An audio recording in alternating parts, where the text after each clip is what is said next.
Welcome students. आज आपण बघणार आहोत reflection of light on the basis of Huygens wave theory. म्हणजे आपल्याला माहिती आहे की लाईट जी आहे ती एखाद्या रिफ्लेक्टिंग सरफेसवरती आल्यानंतर इथून माघारी जाते. जशी येते त्या डायरेक्शनने, त्याच्या अपोजिट डायरेक्शनने माघारी जाते. आणि आपण रे ऑप्टिक्स मध्ये बघतो की समजा ह्याला आपण नॉर्मल म्हणलं म्हणजे सरफेसला परपेंडिक्युलर, तर इथला अँगल जेवढा इन्सिडन्स अँगल आहे तेवढाच रिफ्लेक्शन अँगल असला पाहिजे. आता हे आपल्याला प्रूव्ह करायचं आहे कशावरती? On the basis of Huygens wave theory. म्हणजे हायजीनने जी आपल्याला वेव्ह थेअरी सांगितली होती त्या थेअरीच्या आधारावरती की ह्या i is equals to r, हे जे अँगल आहेत आय आणि आर हे अँगल इक्वल कसे येतील ते आपल्याला इथं प्रूव्ह करायचं आहे. हे प्रूव्ह करण्यासाठी आपल्याला पाहिजे पहिल्यांदा आपण एक प्लेन रिफ्लेक्टिंग सरफेस घेणार आहोत. कसला? Plane reflecting surface. त्याला नाव देऊया एक्स वाय. ह्या प्लेन रिफ्लेक्टिंग सरफेसवरती असे दोन पॅरलल रेज आपण ड्रॉ करू. आता हे पॅरलल रेज काय आहेत नेमके? तर हे पॅरलल रेज म्हणजे वेव्ह नॉर्मल आहेत असं ऍज्युम करू आपण. जर हे वेव्ह नॉर्मल असतील तर मग वेव्ह फ्रंट यांना परपेंडिक्युलर असला पाहिजे. लास्ट लेक्चर मध्ये आपण एक पॉईंट बोलला होता की वेव्ह नॉर्मल आणि वेव्ह फ्रंट हे एकमेकांना नेहमी परपेंडिक्युलर असतात. मग समजा हा तो पहिला हा वेव्ह फ्रंट आहे ए बी. हा काय आहे? Wave front A B. आता वेव्ह फ्रंट आणि वेव्ह नॉर्मल एकमेकांना परपेंडिक्युलर म्हणजे कंपल्सरी इथला जो अँगल आहे ते अँगल कसे असले पाहिजे? तर 90 डिग्री असला पाहिजे. आता हे PQ चं काम काय? तर PQ bounds wave front AB. Theoretically आपण कसं सांगतो त्याच्यामध्ये plane wave front AB is bounded by two rays P and Q and is made to obliquely incident on the plane reflecting surface. म्हणजे काय? असा जो प्लेन वेव्ह फ्रंट आहे AB, हा AB plane wave front incident केलाय म्हणजे इथं आपण एरोची डायरेक्शन दाखवू शकतो. हा येतोय कोणाकडे? येतोय एक्स वाय या सरफेस कडे ट्रॅव्हल करत येतोय. आणि कसा येतोय? ऑब्लिकली म्हणजे काहीशा अँगलने. त्याला परपेंडिक्युलर येत नाही तर काहीशा अँगलने येतोय, इन्क्लाइनड डायरेक्शन मध्ये येतोय. आता हा असा प्लेन वेव्ह फ्रंट ट्रॅव्हल करत असताना काय घडणार नेमकं? तर हा AB वेव्ह फ्रंट PQ ला नेहमी परपेंडिक्युलर असला पाहिजे. त्यामुळे काही वेळानंतर ए पॉइंट इथून ट्रॅव्हल करत या ठिकाणी येईल. इथला पॉइंट कोणता असणार? ए डॅश म्हणूया. जो इंटरसेक्शन पॉइंट आहे कशाचा? लाईट आणि एक्स वाय मधला, म्हणजे प्लेन रिफ्लेक्टिंग सरफेस आणि लाईटचा रिफ्लेक्शन पॉइंट आहे. जेवढ्या वेळात ए डॅश पर्यंत पोहोचला, बी इंटरसेक्ट करणार नाही. मग येणार कुठे तो? तर बी येणार इथं कुठेतरी. नाव देऊया या पॉइंटला, आपण त्याला म्हणूया B1. तो कुठे पोहोचणार बाळांनो? B1. का? कारण इथं पुन्हा कंडिशन आठवण करून देतोय की हे दोन्ही एकमेकांना नेहमी कसे असले पाहिजेत? परपेंडिक्युलरच असले पाहिजेत. वेव्ह फ्रंट आणि wave normal. So PQ wave normal आहे, AB वेव्ह फ्रंट आहे, तो नेहमी परपेंडिक्युलर असला पाहिजे. तो असा ट्रॅव्हल करत, ही जी लाईन आहे ती अशीच ट्रॅव्हल करत इथपर्यंत पोहोचणार. आता घडणार काय पुढे? की इथं पोहोचलेली लाईट कुठे? B1 ला पोहोचलेली लाईट इथं B डॅश ला पोहोचेपर्यंत, म्हणजे कुठे? सरफेसला पोहोचेपर्यंत काही ना काही वेळ लागणार. अज्युम करूया की हा जो टाइम आहे, टाइम रिक्वायर्ड टू ट्रॅव्हल कुठून कुठपर्यंत? From B1 to B dash. इथपर्यंत पोहोचायला लागणारा जो टाइम आहे त्या टाइमला आपण अज्युम करू T. आणि या मीडियम मध्ये लाईटचा जो स्पीड आहे तो लाईटचा स्पीड आपण घेऊया काहीतरी, अज्युम करू आपण त्या स्पीडला सिम्बॉल आपण दाखवतो C. So C is the speed of light. आता काय घडेल मग? की जेवढ्या वेळात लाईट B डॅश पासून B1 ला पोहोचेल तेवढ्या वेळामध्ये हा A डॅश शांत राहील का? तर अजिबात नाही. A डॅश काय करणार? मग त्याचा स्वतःचा एक वेवलेट तयार करणार, म्हणजे तो सेकंडरी सोर्स प्रमाणे काम करणार आणि वेवलेट तयार करणार. पण कंडिशन नीट ऐका, जेवढ्या वेळामध्ये लाईट B1 पासून B डॅश ला पोहोचते तेवढ्याच वेळात इथं वेवलेट तयार व्हायला आहे. आणि वेवलेट हा त्याच मीडियम मध्ये तयार व्हायला ज्या मीडियम मध्ये PQ किंवा AB आहे. कारण हा सरफेस जो आहे तो रिफ्लेक्टिंग सरफेस आहे, म्हणजे हा लाईटला माघारी त्याच मीडियम मध्ये पाठवण्याचं काम करतो. लाईट आरपार होऊ देत नाही. म्हणून त्याच मीडियम मध्ये आपल्याला काय करायचंय? तर हे B1 B डॅश इथून इथपर्यंत लागणाऱ्या टाइम मध्ये वेवलेट तयार होणार आहे, म्हणजे टाइम सेम आहे. त्यात मीडियम मध्ये तयार होणार आहे, म्हणजे मीडियम सेम आहे, म्हणजे इनडायरेक्टली हे C सेम आहे. सो B1 B डॅश हे जे डिस्टन्स आहे त्या डिस्टन्सला आपण स्पीड इंटू टाइम या फॉर्म्युल्याप्रमाणे CT म्हणू शकतो. तर एवढंच डिस्टन्स असणारा इथं एक आपण हेमिस्फिअर ड्रॉ करणार. काय ड्रॉ करणार? हेमिस्फिअर ड्रॉ करणार. हा हेमिस्फिअर हे इथून इथपर्यंत जे डिस्टन्स आहे ना, हे डिस्टन्स पण किती असलं पाहिजे? CT. म्हणजे या हेमिस्फिअरची रेडियस सुद्धा किती असली पाहिजे? जेवढं B1 B डॅश आहे तेवढीच रेडियस असली पाहिजे. म्हणजे आपण त्याला नाव देऊया की ते डिस्टन्स जे आहे ते किती असलं पाहिजे? CT. तर हे कधीपर्यंत झालं? जेवढ्या वेळामध्ये लाईट B1 पासून B डॅश पर्यंत गेली तेवढ्याच वेळात हा वेव्हलेट तयार झाला. वेव्हलेट काय असतं काल सांगितलं होतं. आणि हा ए डॅश कशाप्रमाणे काम करणार? सेकंडरी सोर्स प्रमाणे. तर हे इनकमिंग किंवा इन्सिडंट वेव्ह फ्रंट झाला, इन्सिडंट रेज झाले. आता आपल्याला ड्रॉ करायचा रिफ्लेक्ट होणारा रे कशा प्रकारे रिफ्लेक्ट होईल. तर त्यासाठी आपण काय करणार? हा जो हेमिस्फिअर ड्रॉ केलेला आहे या हेमिस्फिअरला बी डॅश पासून एक टँजेंट ड्रॉ करणार आपण. काय ड्रॉ करणार? एक टँजेंट ड्रॉ करणार. आणि हा टँजेंट जिथे इंटरसेक्ट करतो त्या पॉइंटला आपण नाव देणार टी. आता रिफ्लेक्टिंग सरफेस काढण्यासाठी, रिफ्लेक्टिंग रे काढण्यासाठी ह्या ए डॅश पासून टी ला आपण जॉईन करणार आणि त्याला पुढे एक्सटेंड करणार आणि त्याला पॅरलल लाईन बी डॅश पासून ड्रॉ करणार. कसली लाईन? पॅरलल लाईन ड्रॉ करणार. कोणाला पॅरलल लाईन? तर ह्या ए डॅश टी पासून जी लाईन वाढवलेली आहे. मग आता इथं या डायग्राम मध्ये आपल्याला ह्या बी डॅश पासून टी पर्यंत दिसतोय. इथला जर आपण अँगल व्यवस्थित डायग्राम ड्रॉ केली तर इथला अँगल किती असणार? 90 डिग्री असणार. का? कारण ए डॅश टी ही रेडियस आहे आणि बी डॅश टी हा टँजंट आहे. इयत्ता 10वी मध्ये आपण शिकलेला टँजंट आणि रेडियस नेहमी एकमेकांना परपॅन्डिक्युलर असतील. म्हणजेच बी डॅश टी हा आपला रिफ्लेक्ट होणारा वेव्ह फ्रंट झाला. एबी काय आहे? हा एबी इन्सिडंट वेव्ह फ्रंट आहे. बी डॅश टी हा काय आहे? रिफ्लेक्टिंग वेव्ह फ्रंट आहे. म्हणजेच ह्या बी डॅश टी ला हा असा ट्रॅव्हल करत इकडे ट्रॅव्हल करत या रेज वरती पुढे पुढे पुढे जाणार आणि काही वेळाने तो इथे पोहोचणार. इथे सुद्धा अँगल पुन्हा किती असणार रे? 90 डिग्री. कारण वेव्ह फ्रंट आणि वेव्ह नॉर्मल यातला अँगल 90 डिग्री असला पाहिजे. सो हे येणार आपलं पी डॅश आणि हे असणार क्यू डॅश. तर हे आहे थेरॉटिकल एक्सप्लेनेशन की वेव्ह फ्रंट कसे इन्सिडेंट होऊन रिफ्लेक्ट होतील त्याच मीडियम मध्ये.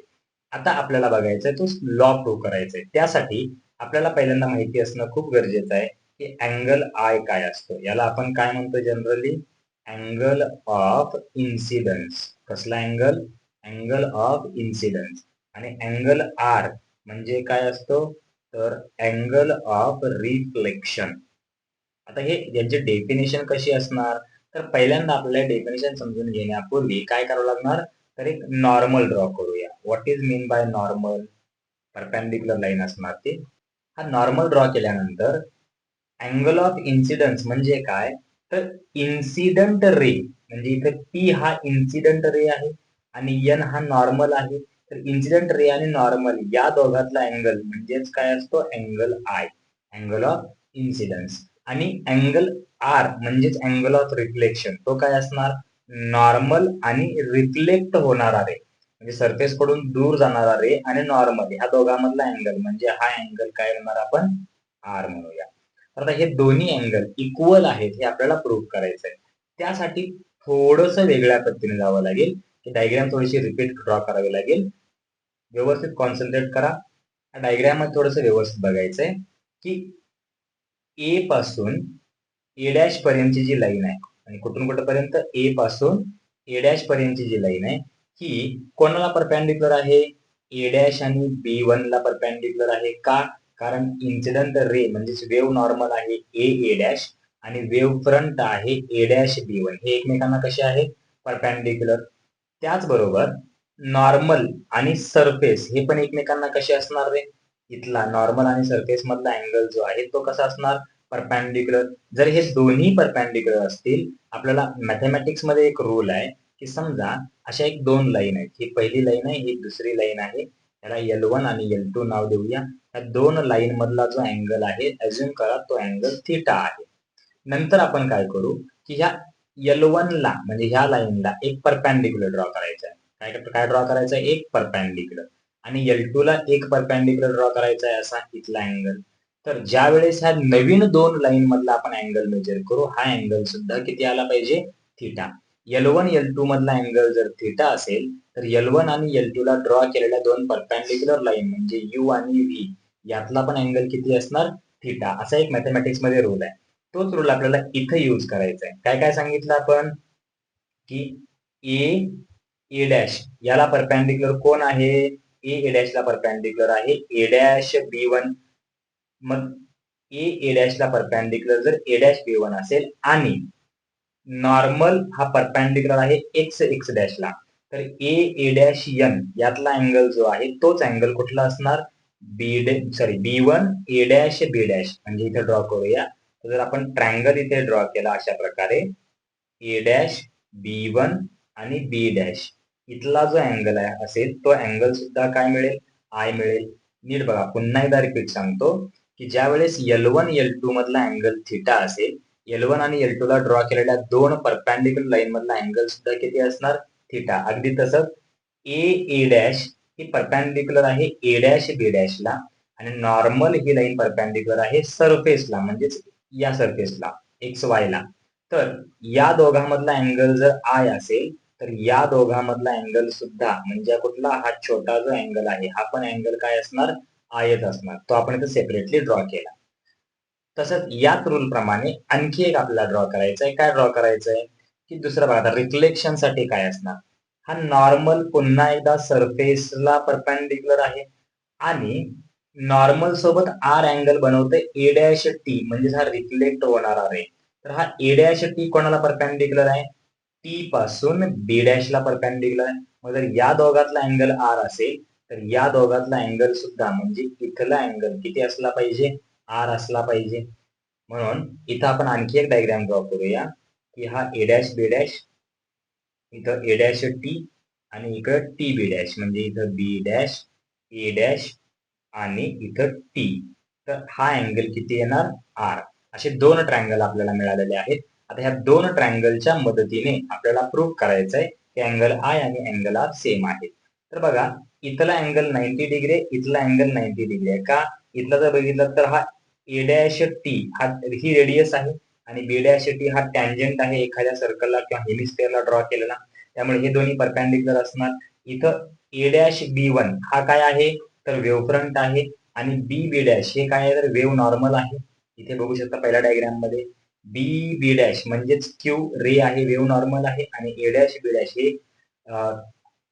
वेव्ह फ्रंट आहे. त्यामुळे हे दोन्ही कसे असतात? एकमेकांना परपेंडिक्युलर. ह्या दोन ट्रायंगलचा जर विचार केला, कोणत्या कोणत्या ट्रायंगल साठी? फॉर ट्रायंगल कोणता कोणता आहे? पहिला ट्रायंगल आहे A dash B1 B dash आणि दुसरा ट्रायंगल कोणता आहे? A dash T B dash. ह्या दोन ट्रायंगल मध्ये जर आपण व्यवस्थित ऑब्झर्व केलं तर आपल्याला दिसेल की ए डॅश बी डॅश ही लाईन दोन्ही ट्रायंगल साठी आहे. ए डॅश बी डॅश इथं पण आहे, या ट्रायंगल मध्ये पण आणि या ट्रायंगल मध्ये पण आहे. म्हणजेच ही कॉमन साइड आहे त्यामुळे ते इक्वल असणार. दुसरा विषय घेऊया. B1 बी डॅश ह्या डिस्टन्सला आपण मगाशी सिटी म्हणलं होतं आणि तसंच ह्या ए डॅश पासून टी पर्यंत ह्या पण डिस्टन्सला काय म्हणलं होतं? सिटी. सुरुवातीला नीट बघा इथे B1 बी डॅश हे पण सिटी आहे आणि जो हेमिस्फिअर काढला त्याची रेडियस पण काय आहे? सिटी. हेमिस्फिअरची रेडियस म्हणजे ए डॅश पासून टी पर्यंतचा पॉइंट म्हणजे हे डिस्टन्स. सो इथं आपण लिहू शकतो B1 B dash is equal to A dash T. का? कारण दोघांचंही अंतर किती आहे? इथं सिटी आहे. याचं कारण का बर? तर हे कॉमन साइड आहे. आणि आता राहिला प्रश्न कुठला? तर इथला अँगल 90 डिग्री आहे, इथला पण अँगल 90 डिग्री आहे. सो अँगल कुठला angle? A dash B1 B dash is equals to angle A dash T B dash. हे दोन्ही पण अँगल किती आहेत? 90 डिग्री. याचा अर्थ साइड अँगल साइड टेस्ट नुसार आपण असं म्हणू शकतो की हे दोन ट्रायंगल कॉन्ग्रुवंट आहेत. कसे आहेत? कॉन्ग्रुवंट आहेत. म्हणजे कोणते कोणते? तर triangle A dash B1 B dash आणि triangle A dash T B dash हे दोन ट्रायंगल कसे आहेत? कॉन्ग्रुवंट आहेत. कसे आहेत हे दोन ट्रायंगल? कॉन्ग्रुवंट. जर कॉन्ग्रुवंट असतील तर काय असणार? जर हे 3 फॅक्टर एकसारखे असतील तर उरलेले तिन्ही फॅक्टर सुद्धा कसे असले पाहिजेत? एकसारखे असले पाहिजेत. म्हणजे या पहिल्या ट्रायंगलमध्ये A', B1 he G side आहे त्याची लेंथ इक्वल पाहिजे या साईडला म्हणजे B' ला. तसंच हे आणि हे तर ऑलरेडी सेम आहे. हे आणि हे ऑलरेडी सेम आहेत साईड. मग राहिला प्रश्न इथला अँगल 90 तर इथला पण अँगल 90. तर हा अँगल याला इक्वल पाहिजे आणि इथला अँगल या अँगलला इक्वल पाहिजे. म्हणजेच आपण म्हणू शकतो की angle i is equals to angle r. Angle of incidence हा कशाला इक्वल आहे? अँगल ऑफ रिफ्लेक्शनला. तर हे झालं हायजिन्स वेव्ह नेचरवरती किंवा हायजिन्स वेव्ह थिअरीवरती रिफ्लेक्शन ऑफ लाईटचं प्रूफ. जर समजलं असेल तर कमेंट करायला विसरू नका. असेच पुढचे व्हिडिओ पाहण्यासाठी चॅनलला सबस्क्राईब नक्की करा. थँक्यू.